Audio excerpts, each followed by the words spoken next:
In this demonstration, I'm using the Pemco brand continuous hinge. It's also called a geared hinge. You can buy them online. There are two reasons why you'd want to use this type of hinge. Number one, you need to move the door either left to right or up and down. And when you have a metal door and a metal jamb, you're very limited in how much you can move it. The second reason would be you need to replace the door, and your new metal door does not line up with the existing hinges. That's what we're doing here today.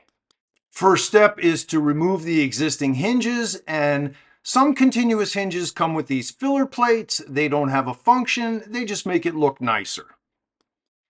You can also get filler plates for the door, same reason.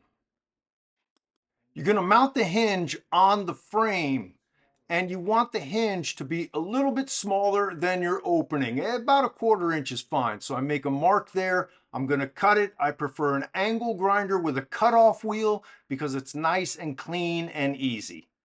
You want to make sure when you cut it that gear doesn't have any debris in it and it moves freely.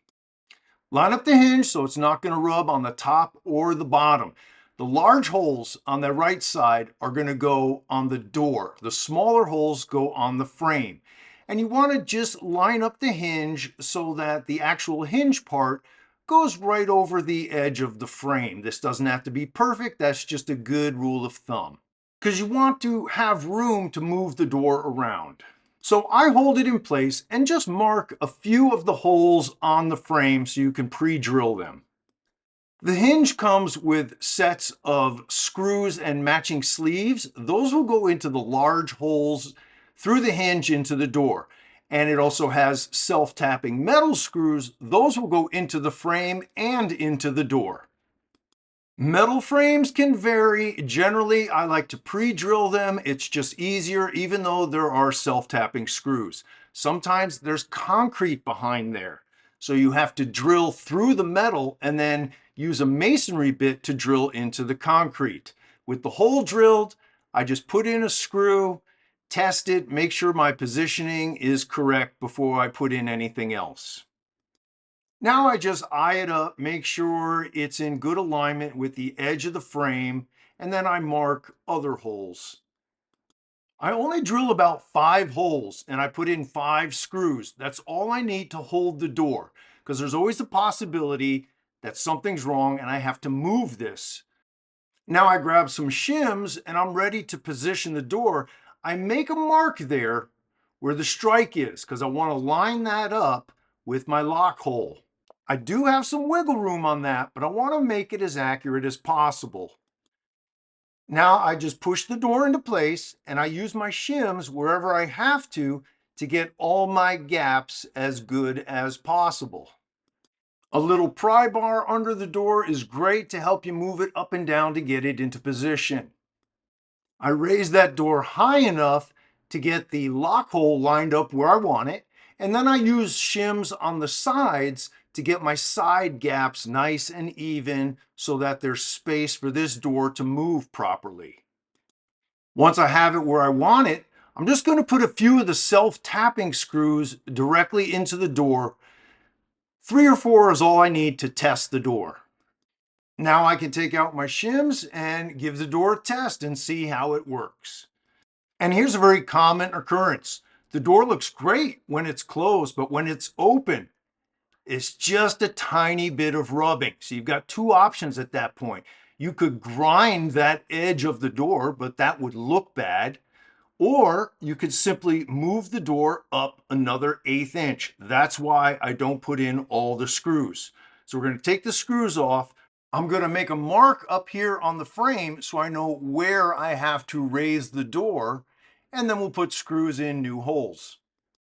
I remove the screws, put shims under there to raise that door up to my mark, and I still have a nice even gap on top. And now we'll put screws in new holes. Give it another test. Look at that. Now I've got an acceptable clearance.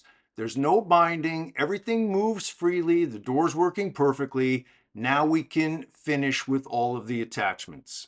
Hollow metal doors are very thin and I don't need to pre-drill the door. The self-tapping screws go in very easily. They're so easy, my teenage daughter can finish the job. Now I use the screw and sleeve combo. A 3/8 inch drill bit goes through the large holes of the door. I like to get at least 6 into this. So drill out the hole. As you see, the sleeve has a knurling on it. So once you've drilled out the hole, you put the sleeve in from the outside of the door, and you can punch that in gently and it should stay in place. Aligning these can get a little tricky. They don't always go in perfectly straight. Sometimes you have to have someone hold it from the other side. Sometimes you use a piece of tape, and there can be a little bit of trial and error. But once you feel it bite, you go gently on it, and then you can screw it in with more power until you feel that thing suck in.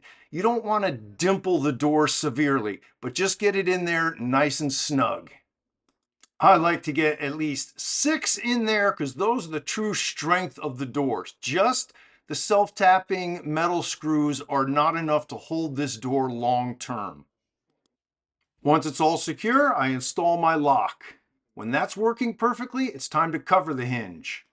The hinge comes with 2 different covers, one for the door side and one for the frame side. The door side is larger. You want to cut it to the same length as your door. You'll notice there's a small set screw. That should be at the bottom so that you have access to it to tighten it. This side with the hooked edge slips over the edge of the hinge, and then you tap it into place. It has to snap on. Use a mallet or some sort of banger block, otherwise you'll dent it all up. Once that's in place, you can tighten it with the Allen key that comes with the kit. And the more narrow piece goes over the frame side of the hinge to cover those screws. Once again, so easy, my teenage daughter can do it. That's how you install a continuous hinge. Thanks for watching.